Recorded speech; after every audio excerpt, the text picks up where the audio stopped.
Hello and welcome to United Voice TV. I'm Daniela Intilli. First up, an historic win for school cleaners as the Newman government backs down and guarantees their jobs will not be outsourced if it wins next year's election. The Queensland Education Minister sent a letter to principals with the commitment on the same day United Voice delegates took their concerns to the media. The win came after months of hard work by United Voice school cleaners and teacher aides who formed more than 50 delegations to take their issues direct to MPs and candidates. Education unions also formed the State School Alliance and ran meetings to discuss current problems facing education workers. Although the commitment is welcome, school cleaners and teacher aides know their working conditions and rights are still under threat. The Newman government's new industrial laws mean many conditions, such as fair workloads, permanent employment and maximised hours, are no longer guaranteed in law. United Voice members have won a guarantee from the ALP that it will restore all rights and conditions stripped away by the LNP and that there'll be no privatisation. United Voice has also called on the LNP not to outsource cleaning for the two new public-private partnership schools set to open next year. The Public and Proud campaign is now focused on taking our message to the community with plenty of public events and meetings planned for coming weeks. Keep an eye on our website for more information. Health professionals are back on the negotiating table with Queensland Health after the Queensland Industrial Relations Commission rejected management's claims that bargaining had broken down. Queensland Health referred the dispute to the Commission after health professionals rejected a 2.2% wage increase, which is lower than inflation and less than what private providers are offering. The government also wants workers to accept a clause that puts a barrier to career progression and restricts wages for future employees.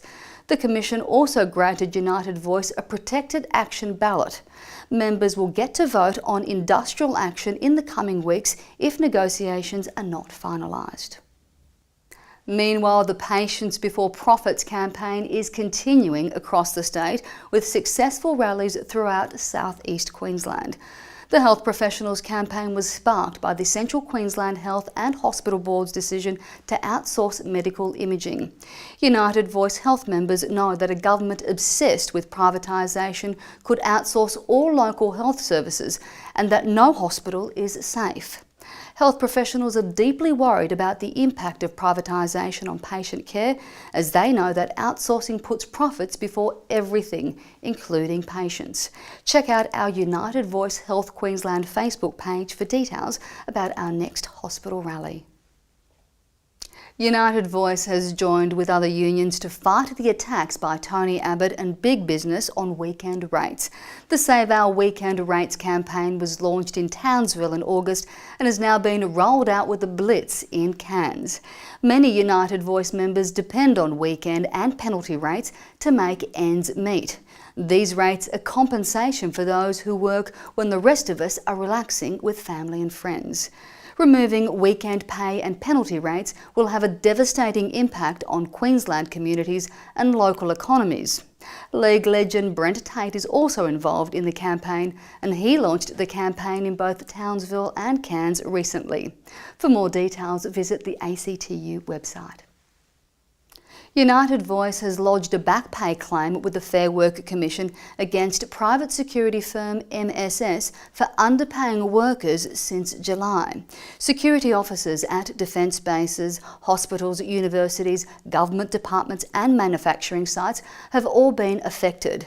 The underpayment case comes as MSS security officers prepare to work overtime and cop an annual leave ban before and during the G20 summit.